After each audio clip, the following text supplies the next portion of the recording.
Welcome everyone.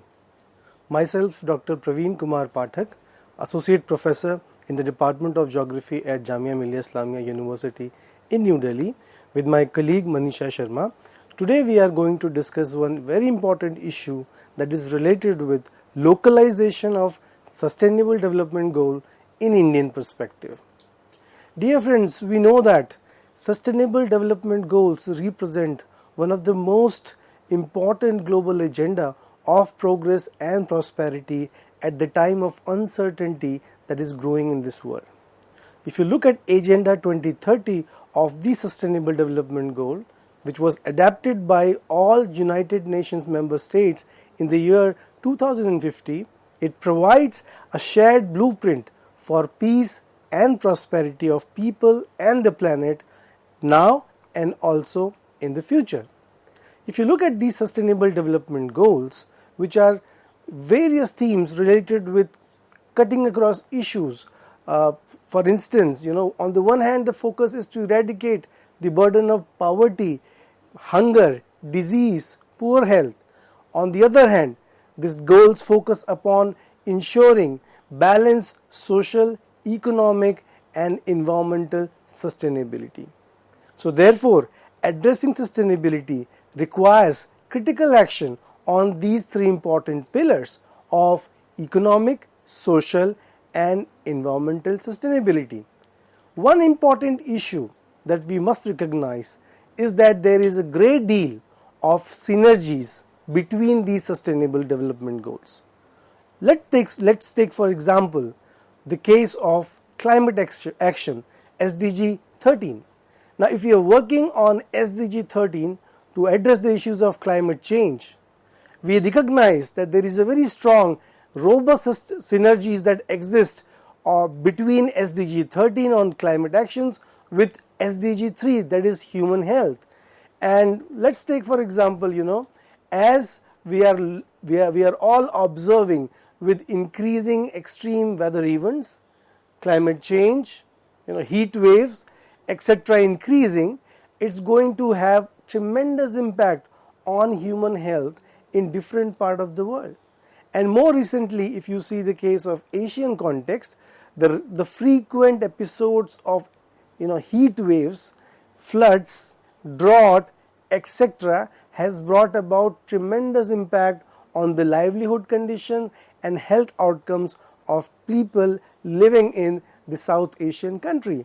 And similar situation also prevails in other sections of the global South, including in Africa, in East Asia, and even more recently last year in the case of Europe, we have also observed that to what extent increasing episodes of heat waves have brought about tremendous health burden.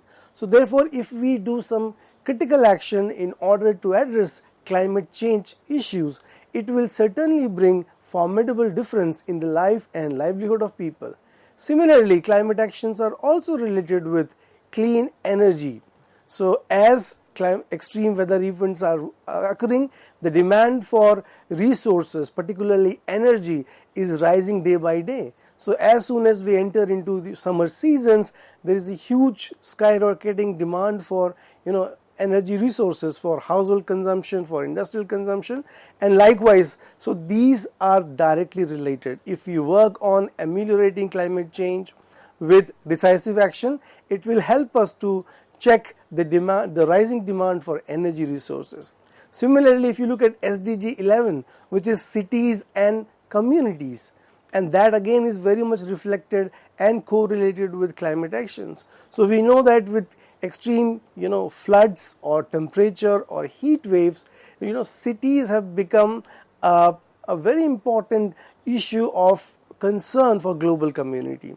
Now most of the cities in the global South are basically inhabited by population which comes from economically and socially deprived section of society. Roughly 40 to 50% of the total population in the cities of global South tends to live in slum areas. So with the increasing intensity and frequencies of extreme climate events, including heat waves and floods over the period of time, they bring tremendous risk for the health and well-being of people who are living in urban cities, particularly those who are living in slums and squatter settlements.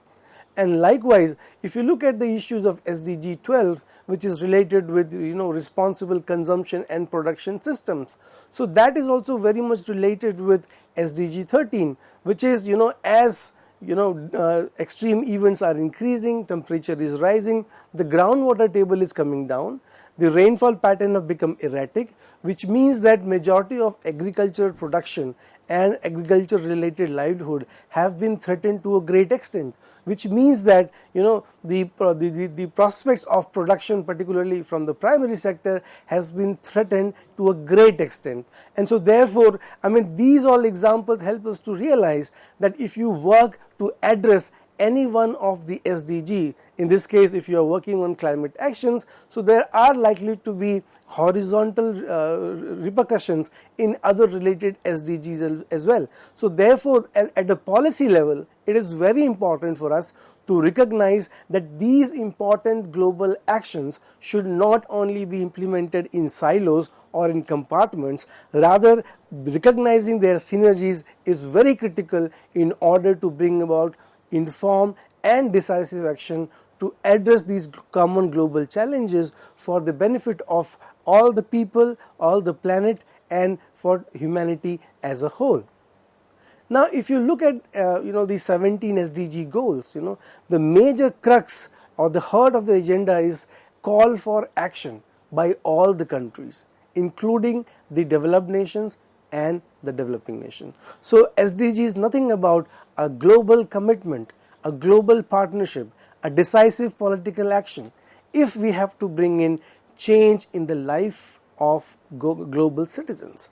And so therefore, if you look at SDGs, we focus on reducing the burden, bringing out people from the clutches of poverty. Millions of people, say in the last 10 to 12 years, have come out from the burden of poverty in India itself. So on the one hand, we have to find out alternative ways, alternative livelihood opportunities, so that people may come out from the clutches of poverty and deprivation. And this go very much hand in hand with alternative strategies that focus on improving the health, education, reducing inequalities, and spurring the wave of economic growth. So all while tackling climate change and working to preserve our oceans and forests. So this is very, very interesting and important, that if you are working just on a single pillar or maybe two pillars, whether it is economy or society, that is not sufficient. For any nation or any country to enter into a future of sustainable progress, peace and prosperity, it is highly critical that we must focus and have a strategy wherein all these three pillars are put into action simultaneously. So therefore, it's very important that we focus on understanding and encouraging creativity, technological know-how, and financial resources from all of society, which is a must if we have to achieve SDGs in every context. And if you compare SDGs from previous predecessors, one of the biggest difference lies in the fact that any development approach cannot really bear its fruit until and unless all the stakeholders of the nation, of the society, of academia, of common public do not come together on board. So that is something unique about SDGs. And if you compare with its predecessors, which I am going to do in a few seconds, we will find that this was lacking in the previous agendas of action. And so therefore, the earlier predecessors of SDGs like MDGs or the Rio Action, etc., they were not able to deliver the results. The problem was they were not able to recognize the synergies of action between these very important yet interrelated goals.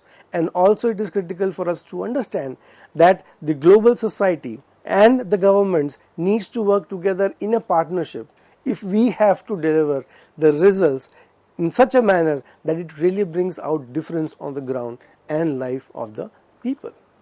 So, before entering into the global sustainability, issues and coming to the local sustainability issues, just to quickly go through the, evolution of the idea of sustainable progress. So it goes back to 1940s and 50s eras, after the Second World War, when the post Second World War era was era of reformation, era where economic growth, production, technological know-how was rebuilding, reconstructing in Europe and elsewhere. And followed up was, there was tremendous application of modern high yielding variety of seeds, etc., in order to increase agriculture output to secure food for people across the world. So the net result was, on the one hand, with mindless exploitation of the agricultural fields with application of manures, fertilizers and all those chemicals, what happened was gradually the health of the soil started deteriorating. And similarly, with increasing global population and extraction of natural resources, there was massive exploitation of natural resources, and the face of the earth was very much changed. There was a massive exploitation of land use and land cover. So all this led to a situation where there was tremendous reaction from environmentalists from different parts of the world, and among them one of the major and very important writings came from Rachel Carson called Silent Spring, where she brought out the struggles that was observed due to mindless application of fertilizers, manures, etc. in the United States. And followed up with, there was another important publication that was brought out by Paul Ehrlich in the form of Population Bomb, where he tried to basically echo the sentiments of to what extent the global population rise is going to threaten the survival of the people and the planet, and which was followed up with the next year's publication by the Club of Rome, Meadows, who brought out this important writing called The Limits to Growth. So this was the background under which there was a realization that there was increasing gap between global population rise and the availability of the natural resources. And thus, in this context, there was the first international conference that took place in Stockholm, which for the first time brought about the issue of environment, which is very central to the discussion on debate and development. And that for the first time the global community realized that development at the cost of environment cannot be sustainable. And this was followed up with several other important publications, leading way to our Common Future report, which was published in the year 1987, also known as the Brundtland Commission, that gave this formal idea that sustainability is about ensuring both intragenerational equity and intergenerational equity. So what does it mean? It means that within a given generation, there has to be equity in access to opportunity and resources. At the same time, there has to be intergenerational, from one generation to the other generation. We must have enough strategies and action on the ground so as we ensure that not only do we meet the need of the current generation, but also how can we ensure the need for the future generation to be met as well. And with this idea into mind, we had this important international conference of 92, the Rio conference, and there was important discussion and agenda of action which was adopted. But that was not really giving results on the ground, partly because the issues of global partnership, funding, and there was a contradiction, inherent contradiction into the idea of sustainability. What is this contribution about? So the contradiction about. So the contradiction was that most of the Western nations, which were materially very advanced, technologically very advanced, they were actually situated at a very different plane altogether, as compared to majority of the developing nations who were yet to experience development, who were yet to feed their population, who were yet to light the villages and the cities in their nations. So the basic issues of most of these developing nations were completely different. And development in the global south can only come with exploitation of natural resources. And hence, given these dichotomy, given these contradictions in the priorities, it was decided that we have to have common yet differentiated responsibility as a global community if we have to address the issues of sustainability. And this led to the emergence of the Millennium Development Goals in the year 2000, when again most of the developing nations came together to fight 8 common challenges, again related to eradicating the burden of poverty, disease, health, gender, environment, HIV/AIDS, and global partnership. And there was credible progress made on a few of these important goals. But overall, if we evaluate, and the reports are available in the public domain, barring noticeable progress on poverty and health, on other major goals, the progress was not very satisfactory. And when these MDG era was passing on into the SDG goals, it was recognized that the global challenges need a global response. And so the dichotomy and the contrasting priorities needs to be reconciled, and global community must come together to address these sustainable development issues and challenges. So this is how, this is the background under which we are right now. 7 years have already passed, and halfway we are into the SDG era. In the next 7 years, they are very highly critical for different countries. And even we know that COVID pandemic did not help the progress. In fact, it has undone whatever progress which has been made, particularly in the context of Global South. Now, this is a recent data from the United Nations 2023 report, which looks at the 17 SDG goals. If you look at these graphs carefully, you will observe that there has been some progress. The green and the yellow bar shows that there has been some progress, but red and the grey bar clearly shows that there is lot more progress needs to be done if we want to rescue the people and the planet in the years to come. But how can we really make progress until and unless we don't know where we stand? So if you look at the 17 goals which are encapsulated into 169 targets, then if you look at what kind of situation exists today, so for majority of these goals, what we observe is that there is a scarcity of reliable statistics and data. And so if for 40% of different goals only we have some kind of data, for 60% of goals we don't have much data across different parts of the world. And so this brings into the picture the issue of robust data ecosystem in place. If the robust data ecosystem is not in place, it is very difficult to take decisive action on the ground which can really bring change in the life of common people. And with this idea in mind, we would like to see what India has been doing over the last 7 to 8 years in terms of implementing these global sustainable development goals at subnational level or at local level. Now, if you look at India's major strategy, so that India is a very large country in terms of its geographical area and also in terms of the population size. So every sixth person in this world is an Indian. And so therefore, progress of India or the journey of India is very critical for global journey to achieve sustainable development goal agenda. And thus, if you look at India's strategy, our strategy has been a very much paradigm shift towards whole of a society approach, which the government of India is actually engaging different national and subnational government and local government, civil society organization, local communities, people who are living in vulnerable situation, and also the private sector.